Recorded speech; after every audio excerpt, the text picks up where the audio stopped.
मैं अपने बच्चे को डस्टबिन में फेंक देती हूँ। मैं भी अपने बच्चे को डस्टबिन में फेंक देती हूँ और मैं भी अपने बच्चे को डस्टबिन में फेंक देती हूँ।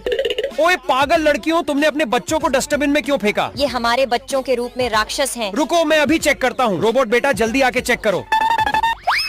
अरे हाँ, ये तो सच में राक्षस है, तुम जा सकती हो। अरे हाँ, ये भी राक्षस है, तुम भी जा सकती हो। ओ लड़की, ये तो असली का बच्चा है, तो इसे क्यों डस्टबिन में डाला? क्योंकि ये मेरा सौतेला बेटा है। तुझे भी पिंजरे में बंद कर